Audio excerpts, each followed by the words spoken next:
So this is all my information. I'll also put it in the comments. Good picture. Yeah, thanks. This is the best way to get a hold of me. Email, phone number, that's my cell. It's my direct contact. So, and then we're going to start with terms.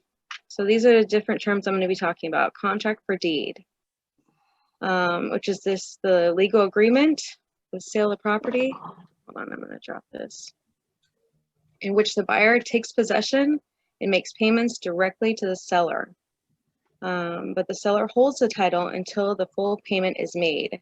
That is so important. They do not hold title until the final payment is made. And at the very end, I will tell you why that is so important and the implications of that when it comes to title. Heloc, this is something else I did. Using the equity of your home. This is the difference between your home's value and the mortgage balance as collateral.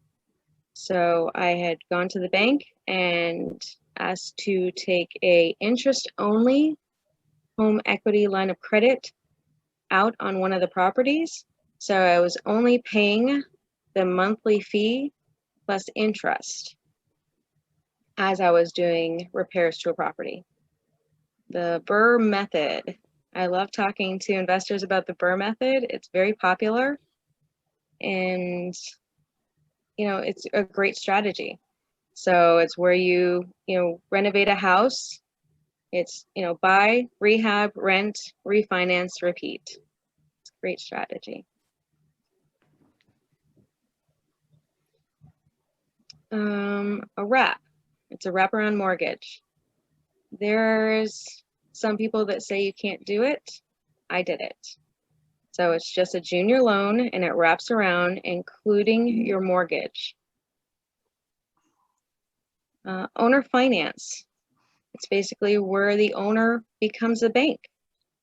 I love that strategy also. So the first one we're going to talk about is where I always tell people my husband and I started investing in 2013. Actually, we started in 2003. This was our very first contract for deed. My husband and I got married in 2000, so we struggled to get our first house.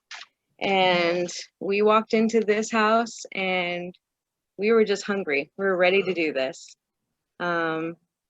So this is the original document. As you can tell, a lot of these are going to be originals. I went through all my files and found them. When it comes to property, I definitely make sure to have and keep all my files. It's very, very important. Keep organized. So this one, the sale price was $28,500.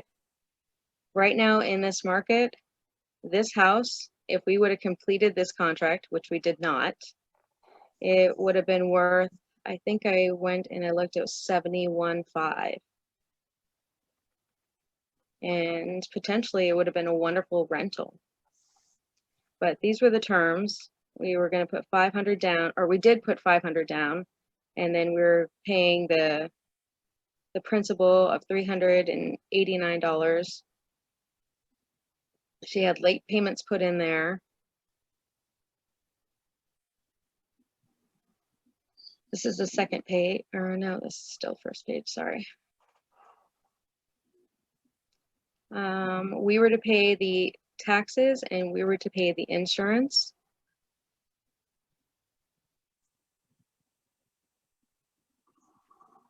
And she also had something in there at that time about no assignment, which I thought was really interesting. So that was something even done then. People were signing contracts.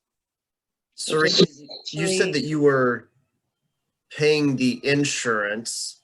Right. Yeah, I held insurance. Okay, so the insurance was in your name. Right, as the buyer. as the buyer, even though you weren't on title. Is that correct? That's right. And that's where she actually did it wrong. Okay. Okay, I don't want to steal your thunder, but what No. Go have ahead. done. Yeah. And those are things that I learned as we were going through these. And that's why I really wanted to start here on Yeah. the things that she had done incorrectly. Okay. So you're going to explain the correct way to do it, right? right. Okay. Exactly. Yeah.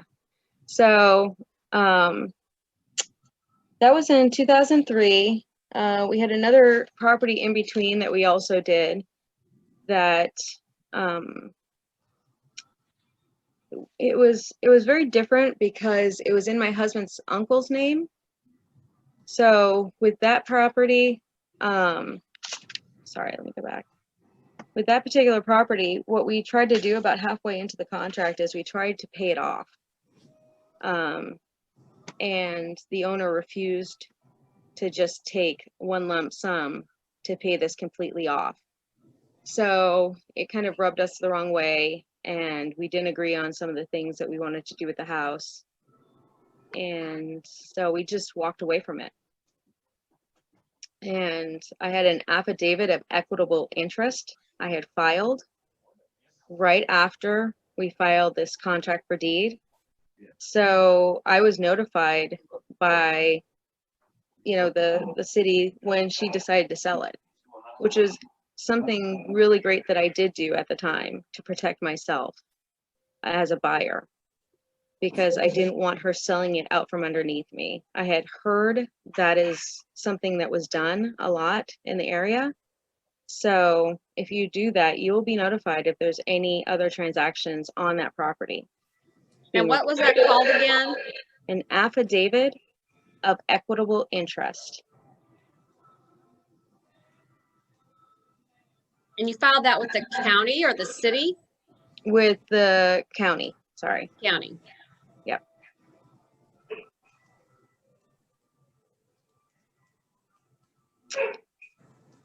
So again, we just walked away from this deal. It was just being young and dumb and not really thinking it through. And then the second property that we got into was my husband's uncle's house. He was in default 3 payments. We caught him back up and we moved into that house. And that one we did pay off.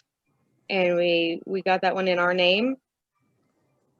And I love talking to new wholesalers because they really need to understand the type of motivated seller they're going to be talking to.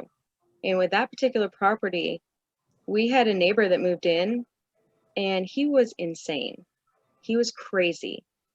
He had threatened our family and he threatened to burn down our garage. And it was a very violent situation.